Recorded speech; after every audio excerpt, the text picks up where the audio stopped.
Johnny Carson had sat behind that desk for 30 years. He had interviewed presidents, rock legends, and the biggest stars Hollywood had ever produced. In 30 years of live television, he had never once lost his composure. Not once. But on the night of October 6, 1983, a quiet man with a paintbrush and a halo of dark curls walked onto the Tonight Show stage, took Johnny's hand, and said 4 words. Johnny Carson's jaw locked. His eyes went bright. And for 31 seconds, 40 million Americans watched the most composed man in television history silently come apart on live television. The producers nearly cut to commercial. The audience stopped breathing, and what Bob Ross told him next, a secret he had carried for 12 years, about a winter night in Alaska, a television screen, and a decision he had almost made, would change everything Johnny Carson believed about why he walked onto that stage every night. What were the 4 words? How could a man famous for painting happy little trees and whispering that everything was going to be okay carry something this dark for over a decade? And what had Johnny Carson unknowingly done that made Bob Ross fly across the country to tell him the truth on live television? You are not ready for this one. I often see comments from people who did not realize they were not subscribed. If you enjoy the channel, please take a second to check and make sure you are subscribed. It is free and it really helps us keep the show growing. Thank you for being part of this journey with us. To understand this, we need to go back 12 years, to the winter of 1971. Bob Ross was born in 1942 in Daytona Beach, Florida. He dropped out of school at 17 and enlisted in the United States Air Force. He served for 20 years, rose to the rank of Master Sergeant, and managed a medical recording unit in Fairbanks, Alaska. The man America would later fall in love with. The soft-spoken gentleman who whispered about happy accidents and friendly clouds was shaped in temperatures that dropped to 50 below zero and a frozen silence that stretched for hundreds of miles in every direction. He began painting in Alaska. During his lunch breaks, he would set up small canvases and complete a full landscape in under 30 minutes using a wet-on-wet technique he had learned from a fellow serviceman. He painted the mountains he could see from his barracks window. He painted because painting was the only time the world went quiet. Now history does not always preserve the quietest moments. The Tonight Show archives are incomplete. Some episodes were never kept. What you are about to hear is drawn from the details of 2 real lives, their documented struggles, their known histories, their private silences, and imagines the conversation that the evidence of those lives always seem to be pointing toward. The facts about Bob Ross are real. The facts about Johnny Carson are real. The meeting between them and what was said lives in the space between what we know and what we can feel must have been true. But Alaska gave Bob Ross something else beyond painting, something darker. Between 1971 and 1973, for nearly 2 years, Bob Ross had not painted at all. He had simply tried to survive. Nobody watching his PBS show in 1983 knew this. Nobody watching him smile and dab titanium white onto a canvas knew that there had been a time when Bob Ross had completely believed there were no happy accidents left in his life. Only mistakes, only endings, only a vast frozen silence he could not make sense of. And what broke him during those 2 years is the part of this story that changes everything. It begins with a television set in a small apartment in Fairbanks, Alaska, and a young talk show host who had just taken over a program called The Tonight Show. The winter of 1971 was the hardest winter Bob Ross could remember. His marriage had ended. His young son Steve was far away. His mentor, the commanding officer who had been his closest friend, had been transferred without warning. And Master Sergeant Bob Ross of the United States Air Force, a man who had spent his entire adult life being strong and useful, found himself completely alone in a one-room apartment in Fairbanks. Nowhere to go. Nothing left to hold on to. He had stopped painting months earlier. The canvases leaned against the wall, faces turned away like things he could not stand to look at. The stillness that painting used to give him had been replaced by a different kind of stillness, the heavy, airless kind that settles in a room when something living has gone out of it. He ate very little. He slept too much, then too little. He went through his duties with the mechanical precision of a man who had learned to function on the outside while something essential had gone dark on the inside. This moment seems small now. It will not in a few minutes. On the night of December 14, 1971, Bob Ross sat in his apartment and reached a conclusion that frightened him, not because of its darkness, because of the almost complete absence of fear he felt reaching it. The conclusion was simple: nothing he had ever done mattered to anyone, nothing he could do would ever matter, and the world would continue in its rotation without the smallest disturbance if he simply stopped being in it. He sat with that thought for a long time. Then, because he did not know what else to do, he turned on the television. He was not looking for comfort or distraction. He simply did not want to sit any longer in a room with only his own thoughts for company. He turned the dial through static news, a grainy western. Then he stopped on something. A young man was sitting behind a desk talking. He was making a gentle, self-deprecating joke about something small and ordinary, and the audience was laughing. And the young man was laughing too. And something in the quality of that laughter reached through the screen and touched something in Bob Ross that he had thought was no longer reachable. The young man was Johnny Carson. It was The Tonight Show. But that night, Bob Ross watched the show in a way he had never watched it before. He watched it the way a man watches something when he has nothing left to lose. He watched Johnny Carson talk, listen, laugh. And what struck him was that Johnny Carson was genuinely, sincerely interested in the people across from him. Not manufactured warmth for the camera. Actually being there. Actually being present. Bob Ross watched the entire episode that night. Then the next night too. He did not pick up a paintbrush for another 3 weeks. But he stopped sitting in the dark. He started keeping the television on in the evenings. Slowly he started eating again, sleeping more consistently. It was nothing dramatic. It was simply the smallest possible turning back toward the world. Later, Bob Ross would say that what Johnny Carson had given him was not exactly hope. It was something quieter than hope. It was the evidence that somewhere in the world there existed genuine warmth, a man who showed up every night and truly cared about the people in front of him. That evidence had been enough, barely precisely enough, and Bob Ross carried that story for 12 years. He never told anyone, not his second wife Annette, not his son Steve, not the PBS producers. He held it privately, the way people hold the things that are most true about them. But he was about to walk onto the most watched stage in American television. And for the first time in 12 years he was going to say it out loud. In October 1983, Tonight Show producer Fred de Cordova received an unexpected call. The voice on the other end was calm, unhurried. The man introduced himself and said he needed to appear on The Tonight Show, not to promote anything. He needed to speak with Johnny Carson directly, in front of America, because there was something Johnny needed to know, and it could not wait any longer. Fred de Cordova had been in television for 4 decades. He had heard every kind of pitch, but something in this man's voice, an urgency dressed in gentleness, made him stop writing and simply listen. He asked Bob Ross one question. Why Johnny Carson specifically? There was a pause on the line.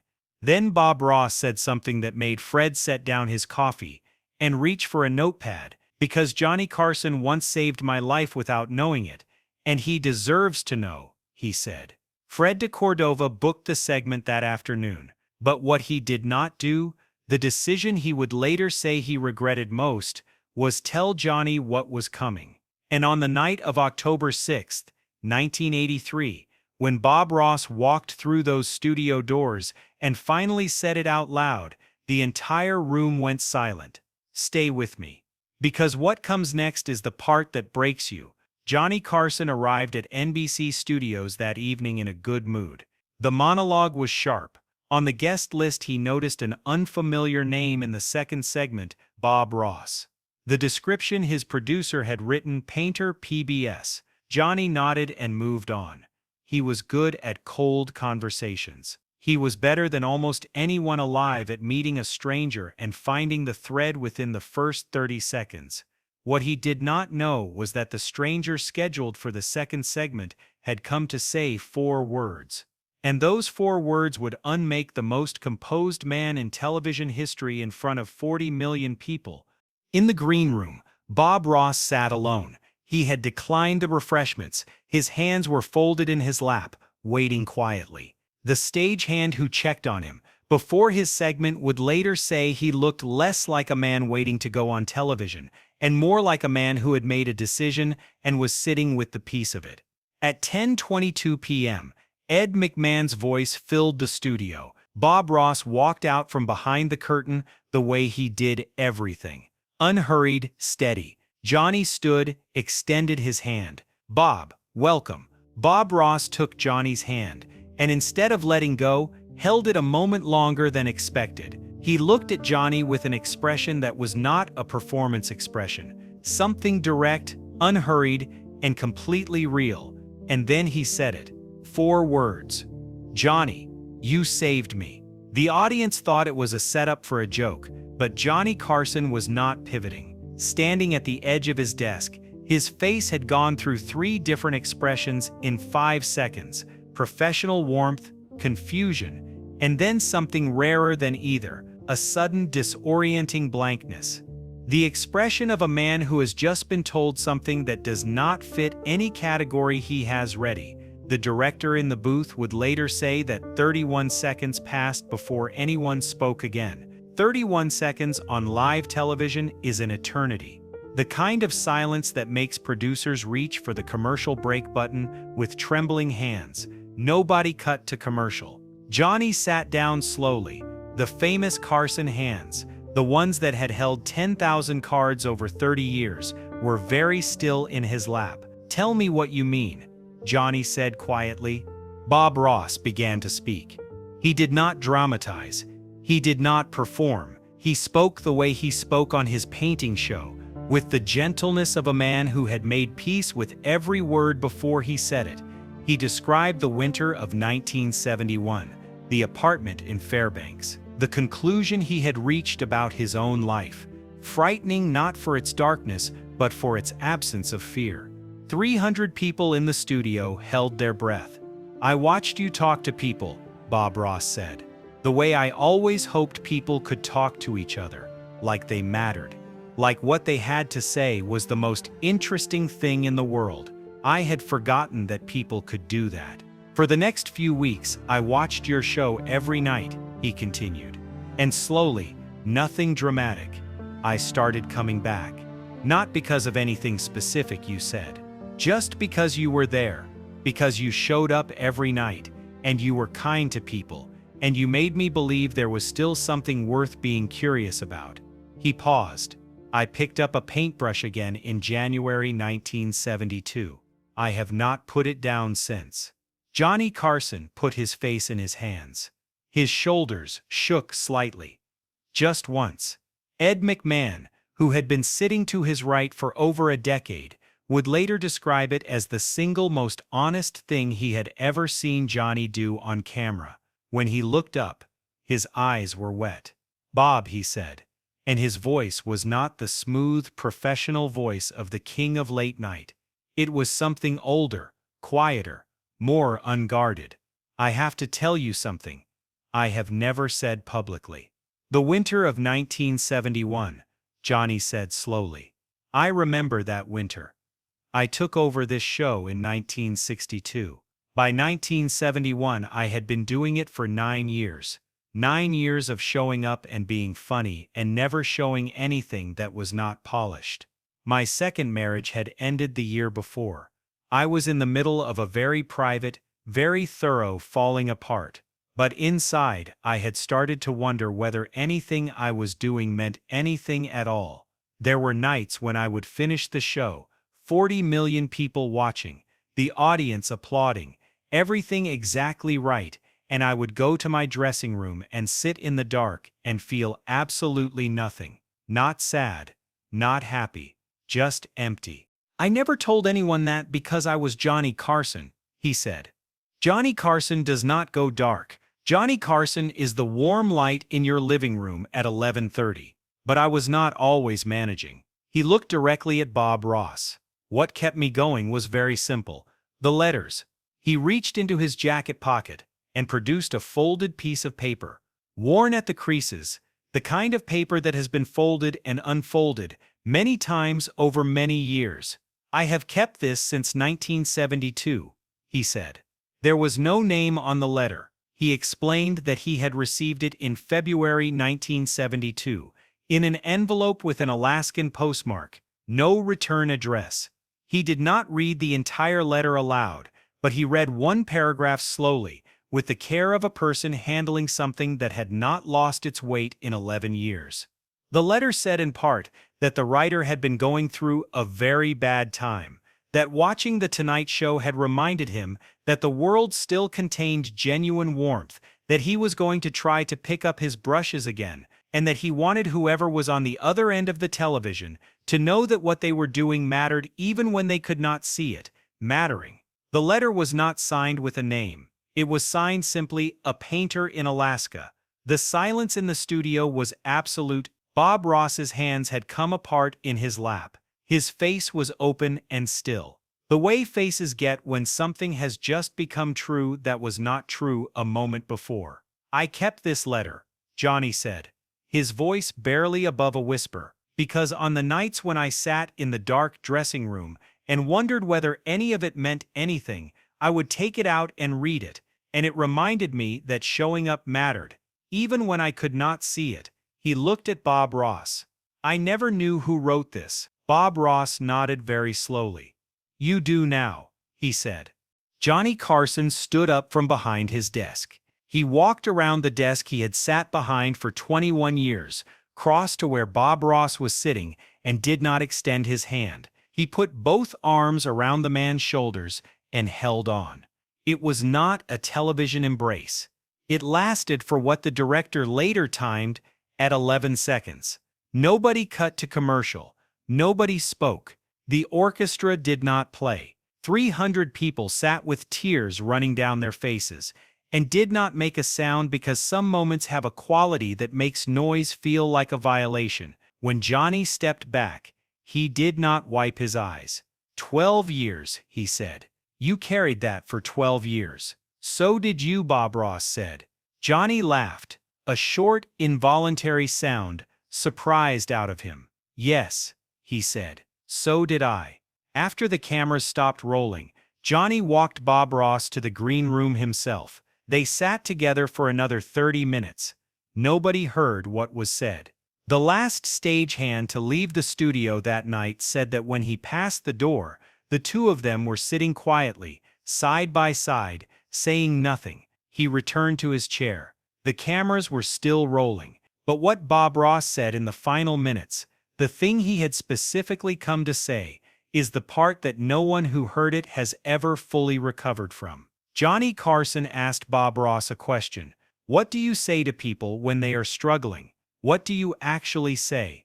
Bob Ross considered this, with the same unhurried patience he applied to everything.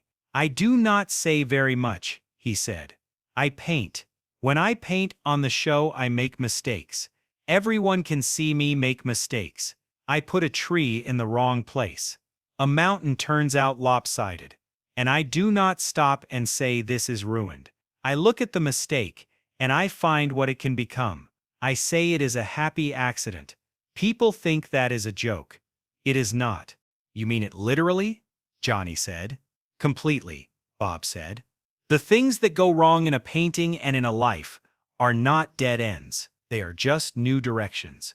You did not plan to go this way, but you are here. And from here, you can still build something beautiful. The canvas is not ruined. It is just different from what you imagined. Johnny was quiet for a long time. I have been making television for 21 years, he finally said. And I think that is the most useful thing anyone has ever said to me on this stage. Bob Ross smiled. "Can I ask you something?" he said. "Do you paint?" Johnny laughed. "I absolutely do not. Would you like to learn?" The audience responded before Johnny could. Bob Ross produced from backstage a small canvas, 2 brushes, and a limited palette of oil paints. And in front of 40 million people, he taught Johnny Carson to paint a simple landscape. Johnny was not good at it. He made the mountain too large, the sky too small, and put a tree directly in the center. "That is not where I meant to put it," Johnny said. "I know," Bob said. "But look at it now. What is it?" Johnny looked at the tree, standing alone, slightly lopsided, in the exact center of the composition.